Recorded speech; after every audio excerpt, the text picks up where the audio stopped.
a todos. En este vídeo vamos a estudiar la ley de Biot-Savart. Decíamos en un vídeo anterior que no existen cargas magnéticas, que no existen monopolos magnéticos. ¿Cuál es entonces la fuente del campo magnético? ¿Qué es lo que crea un campo magnético? Fue Hans Christian Ørsted, no Andersen, Hans Christian Ørsted, danés, quien hizo un pequeño experimento en el cual tenía un circuito por el cual circulaba una corriente eléctrica y al lado tenía una brújula.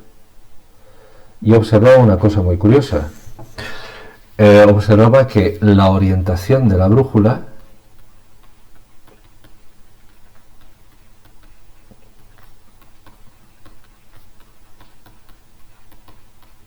es decir, hacia donde apunta la aguja de la brújula, cambia cuando se conecta el circuito. Es decir,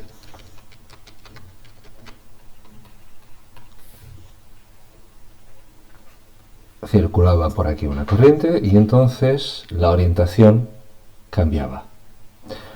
Eso, que se llama normalmente experiencia de Ørsted o experimento,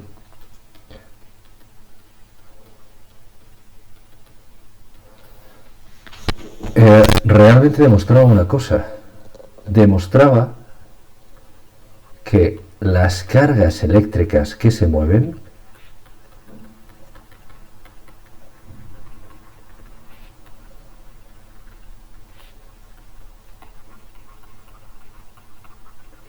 crean campos magnéticos. Hemos encontrado una fuente del campo magnético. Es decir, no hay cargas magnéticas, pero las eléctricas, cuando se mueven, crean campos magnéticos. Eso es importante. Y el estudio de muchos científicos a lo largo del siglo XIX llegó a varias leyes. Y nosotros vamos a empezar con una ley que recibe varios nombres, pero nosotros vamos a usar ley de Biot-Savart.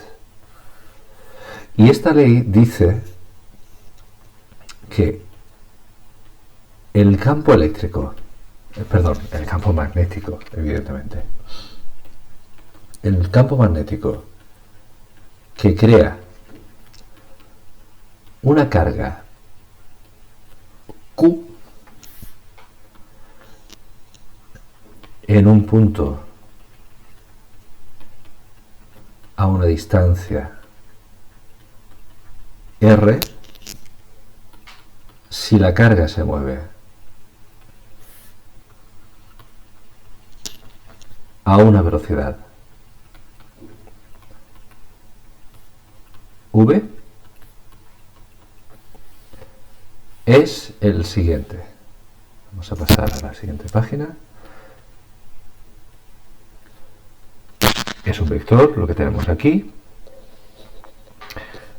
Y a continuación, eso es la letra griega mu, 4pi.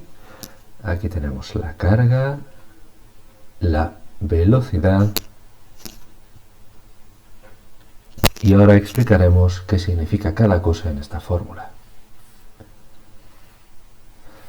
Bien, lo primero es B. B, evidentemente, es el campo magnético.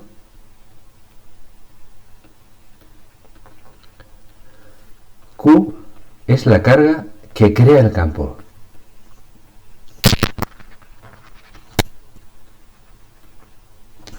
Ya sabéis que el campo magnético se mide en teslas y que la carga se mide en coulombios. R es la distancia entre la carga y el punto en el que calculamos el valor del campo. V, evidentemente, es la velocidad. La velocidad es en metros por segundo, la distancia es en metros. Y solo nos faltan dos cosas por aclarar. Una es mu y la otra es r, con un acento circunflejo. R con el acento circunflejo es un vector unitario. Es decir, el módulo es igual a 1.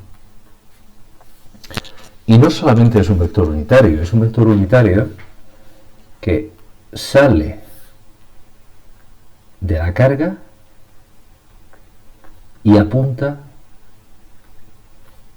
hacia el punto.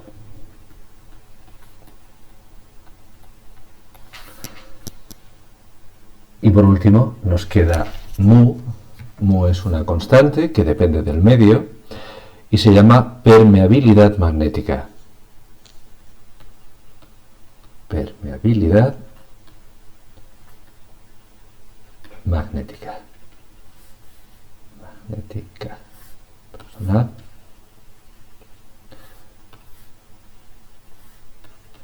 Esto depende del medio.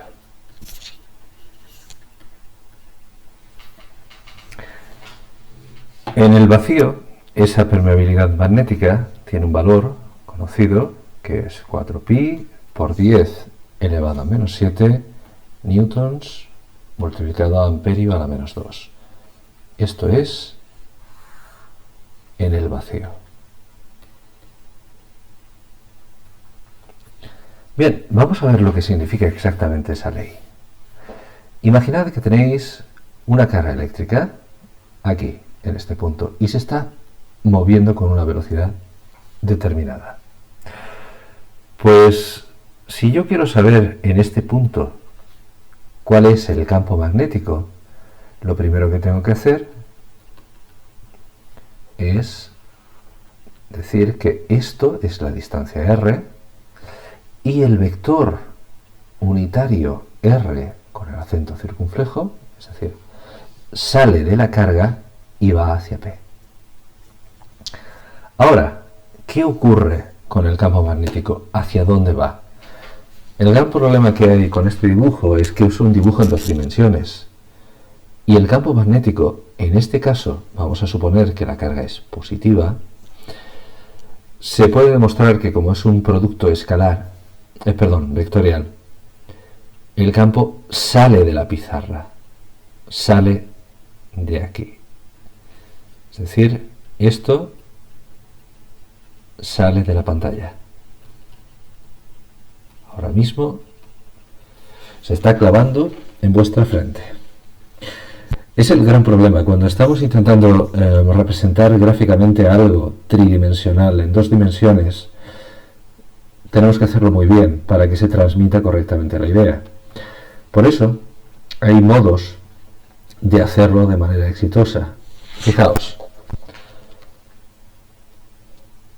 Vuelvo a repetir el dibujo aproximadamente. Este es el punto P. Pero ahora el vector B lo voy a dibujar así. Es decir, esto significa el vector sale de la pantalla y es perpendicular a ella.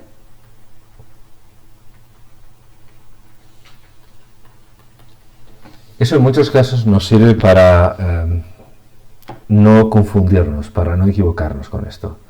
¿Qué pasaría si la carga es contraria, si la carga es negativa? En ese caso el dibujo cambia ligeramente. Tenemos, por ejemplo, esto es la velocidad. Permíteme que lo haga otra vez, ¿sí? Esto es la velocidad. Esto es la distancia, este es el punto P. Y esto es el vector unitario R. Pues ahí el campo lo podemos representar así. Cuando hacemos esto con un vector, eso quiere decir que el vector entra en la pantalla, se aleja de vosotros. ¿De acuerdo? Es un modo de hacer un dibujo tridimensional sin necesidad de hacerlo y puede resultar muchísimo más claro. Veamos una última cosa. Tenéis que pensar que este dibujo es como si tuviésemos una flecha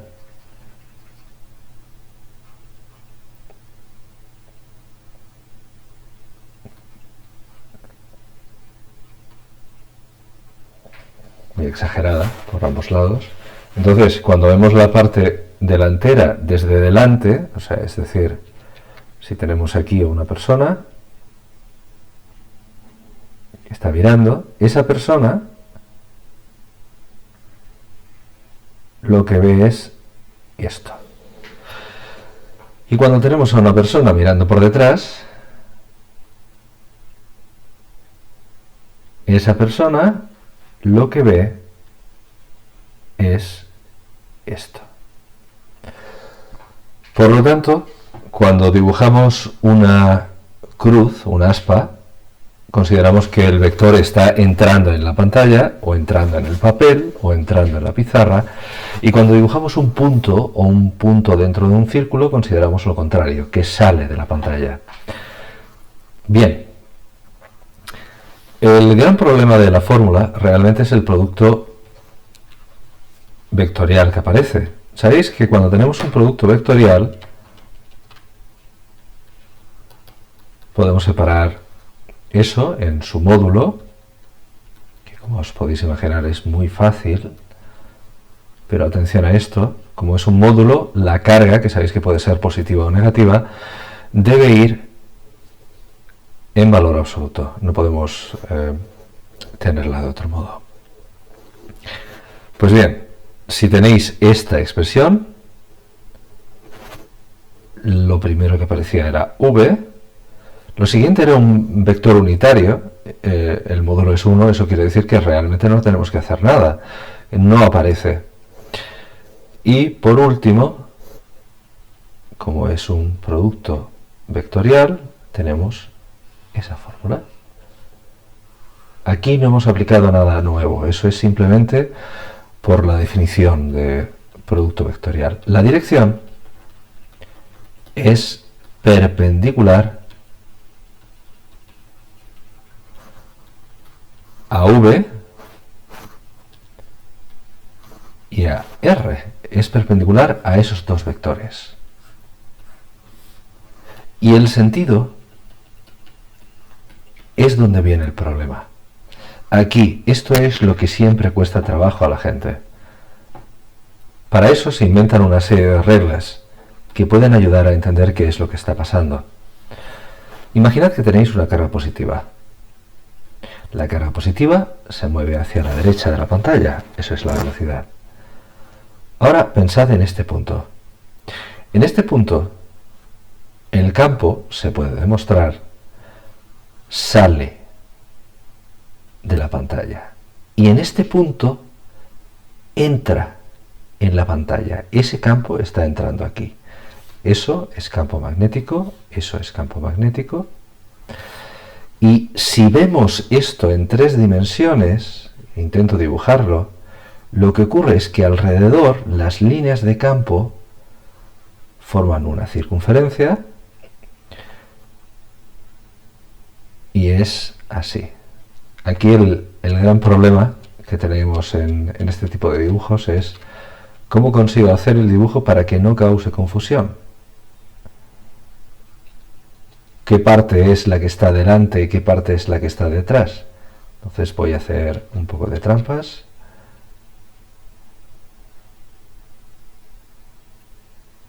No, eso también causa confusión. Vamos a hacer lo siguiente. Vamos a hacer esto. Y vamos a hacer que esto está por delante. Entonces tenéis que pensar que esta parte está hacia vosotros y la otra parte está por detrás del vector velocidad. Pues bien, cuando tenemos eso, el vector aquí sale, aquí va hacia abajo, aquí va hacia el otro lado, aquí va hacia arriba. Fijaos que esto y esto son equivalentes, son exactamente lo mismo. El problema es verlo, ver exactamente qué es lo que está pasando.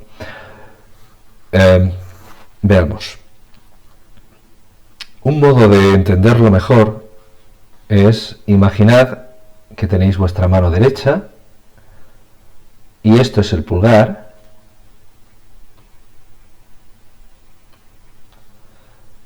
y el resto de dedos, que voy a dibujar muy mal, por cierto, los tenéis así. Como veis, es una persona que tiene todos los dedos del mismo tamaño. Pues bien, esto es la velocidad. Y esto de aquí son las líneas de campo magnético.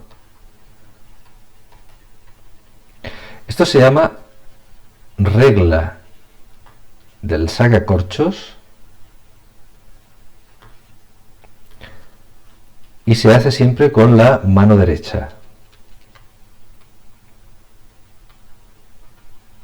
¿De acuerdo? Siempre, siempre con la mano derecha. Esa es la regla del sacacorchos. Pues bien, las líneas de campo siguen esa dirección. Ahora, una cosa muy importante que tenemos que tener en cuenta es ¿qué pasa si la carga es negativa? Si la carga es negativa pasa justo lo contrario. Voy a utilizar los mismos dibujos. Si la carga es negativa, entonces el campo aquí entra y en el otro sitio sale. Es decir, el campo, si la carga es negativa, es justamente gira al contrario, gira al revés. Entonces, esta línea, sirve cuando Q es positiva. Esto que tenéis aquí es cuando Q es positiva. Y básicamente eso es la ley de Biot-Savart. La ley de Biot-Savart nos permite calcular el campo magnético que crea una carga puntual, que se está moviendo. Si la carga no se mueve, no crea campo magnético.